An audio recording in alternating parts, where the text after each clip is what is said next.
Hey everyone, Nick here with Eternal Harvest Ecological Market Gardens by some of my tomato plants.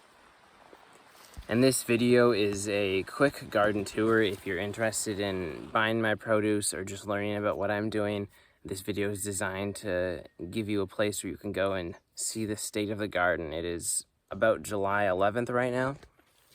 And so these tomatoes are getting pretty big. Some of them have flowered and some of them have already put on baby tomatoes, but I'm just gonna walk around and give you a tour.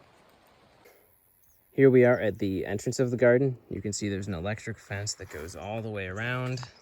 There's also a rabbit fence, which you can see with those little wooden stakes. But before we start walking around, there's a couple things I want to mention.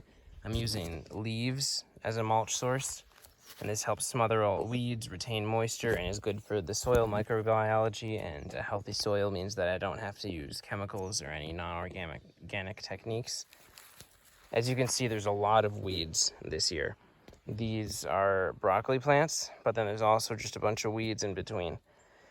And everything's still gonna go okay. I just kind of go in and weed everything when I can, but it's impossible to get it all. There's a lot of grass too. And what I should have done is put a tarp, like that tarp over there, over everything for 6 weeks just to kill all that, because there's no other way you can weed all this perennial grass.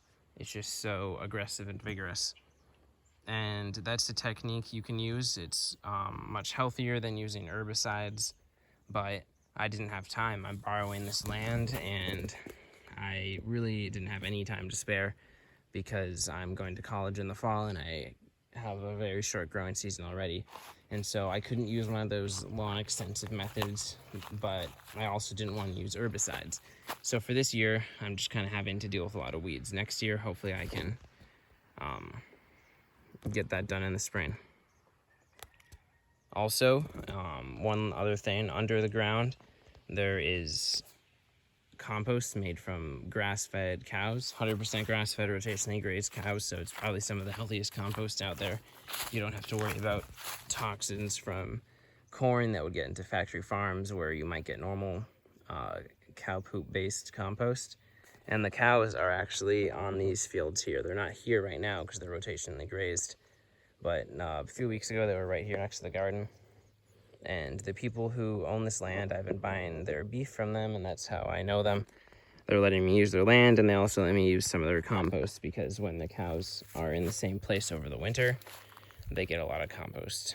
So that's the start of all this. Let's get into the tour.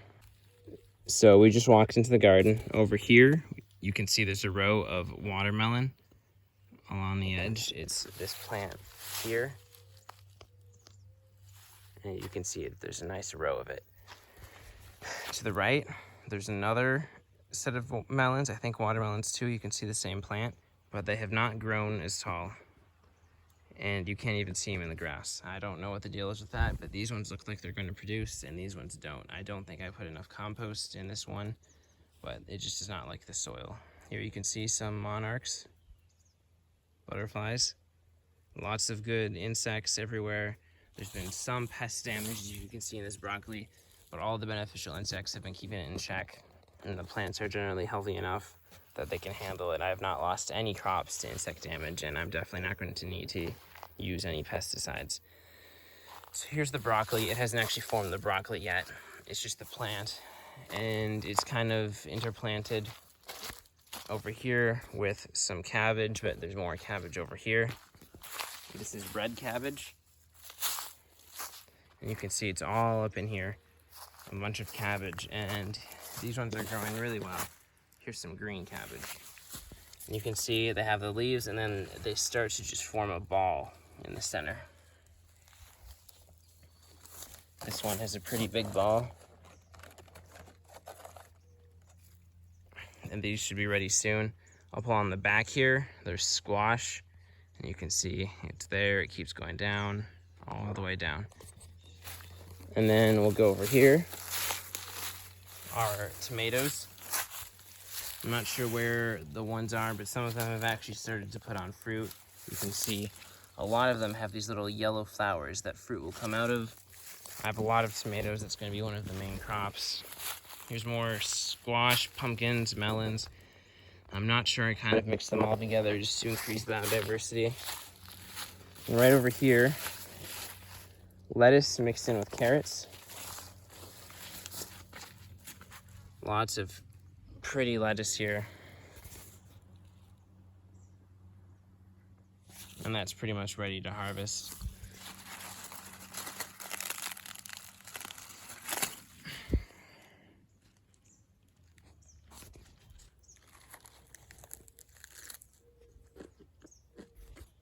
So I had to take a lettuce break, but we're back. There's the entrance, there's my water bottle, and here's the cabbage, and some peppers on the other side. That's a pepper plant. You can see there's some of them doing quite well. Lots of them have already flowered, which means the flowers will actually turn into where the fruit is, the peppers. And I have lots of varieties of peppers. I think I planted 14 different types of seeds. You can see this patch where it's just grass. It's actually mixed in with a bunch of flowers that I planted, and that's why I haven't weeded it, because it's just flowers that are for attracting beneficial insects. And so I've kind of just left that there. Here's the tomatoes we were just over by, these bushy plants, and here's another patch of lettuce. You can see it's getting quite big. I'm going to start selling in 2 to 3 weeks, and so these will be fully grown, but everything else just needs a bit more time, like these tomatoes and the squash and everything. Here's some cucumber plants all along this row. Some short kinds, pickling cucumbers. Here's some more tomatoes, and we'll keep seeing those. I might not point them out every time, but they're in here. There's the yellow flower, and those go back there. Another grassy patch with flowers in it. Here's more tomatoes, and we're just going to keep walking along, but there's been a bunch of peppers this whole time. I've actually walked by most of my peppers. See all these? And then on the other side, here just mixed in with the weeds because it's impossible to weed with all this grass. These are actually carrots. And then over here, same thing, cilantro. Still tastes good. More lettuce. A big rectangle, and then behind it you can see a little strip of sunflowers. And I guess I'll walk over there because behind the sunflowers, some more squash or pumpkins, can't remember. And that's just intended for attracting pollinators and keeping the ecosystem healthy. As you can see, there's lots of diversity in here. It's just not just one big patch of one crop, like lettuce for miles. If that was the issue, diseases and pests would just spread like crazy, and I would need to use chemicals. But since there's so much diversity in my tomatoes and my cabbages, here's more cabbages, are all spread out, that's not as much of a problem. And that's just one factor that goes into creating healthy plants and not needing to use chemicals. Another row of pretty tall sunflowers, and this is a polyculture, meaning multiple plants of corn. And you can see all these little corn stalks. You might recognize those. It's black popcorn. And mixed in with that are beans. You can see right here is a trellising bean, and the idea is the beans actually trellis on the corn, and it's been working great. They're just hopping all around here. And squash and pumpkin, actually, both of them. And the Native Americans planted this combination. Here's another squash, and it's just all mixed in there. So here's some more cabbage. There's a little hill here, as you can see, that this one cabbage is on. And you can see here's the cabbage plant. It just forms a ball, and I'll break off one of those leaves so you can see. This is kind of the outer leaf of what'll form the cabbage ball. I probably shouldn't have damaged my crop like that, but now you all get to know what it looks like. More broccoli. As you can see, all the broccoli and cabbage is all just spaced out.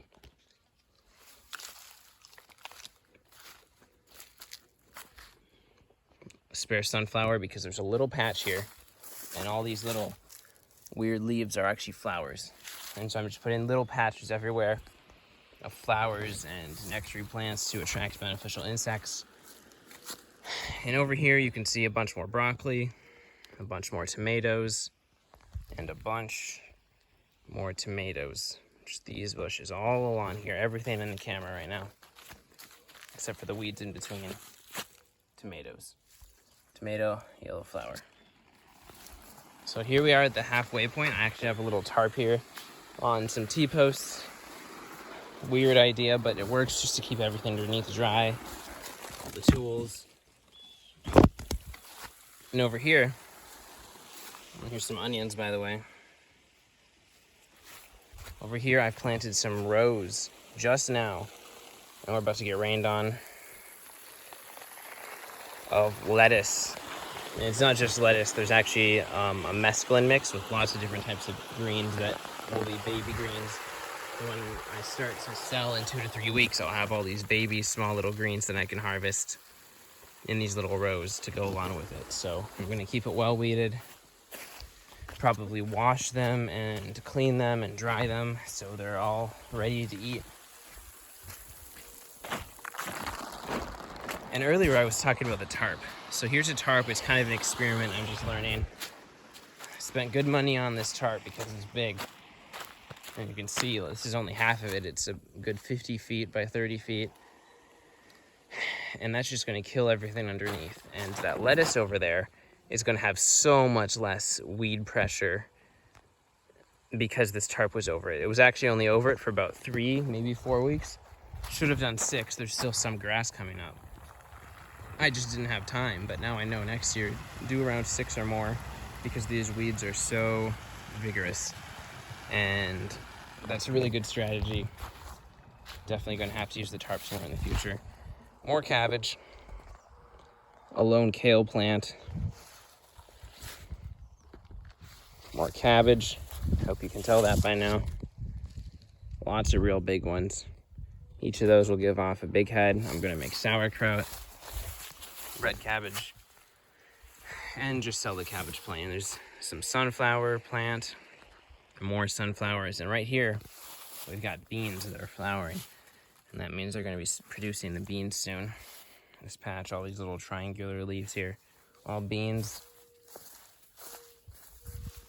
Some tomatoes and peppers all on here.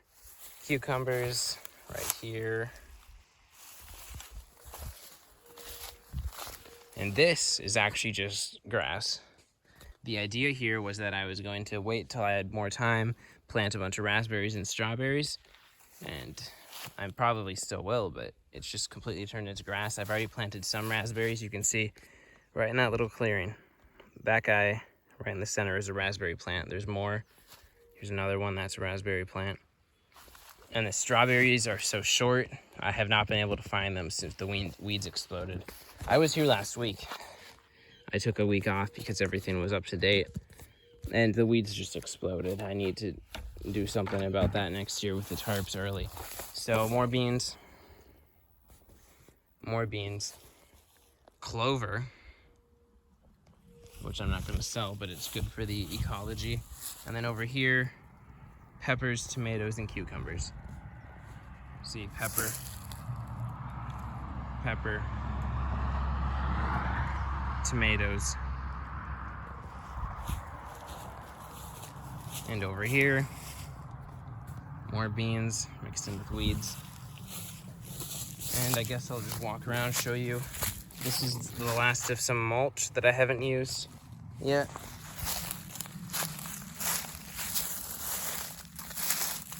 And the last thing for you to see, I'm just trying not to step on the plants here. Some melons. These will produce baseball size, very sweet melons, hopefully in not too long.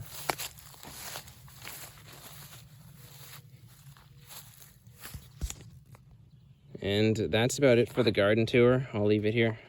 Thanks for watching. Here's that last row of melons we ended off on, and thank you for watching the video. If you want to keep up to date, consider subscribing to this YouTube channel. And if you want to contact me, contact me. I'll get you some vegetables and some fruits. Bye.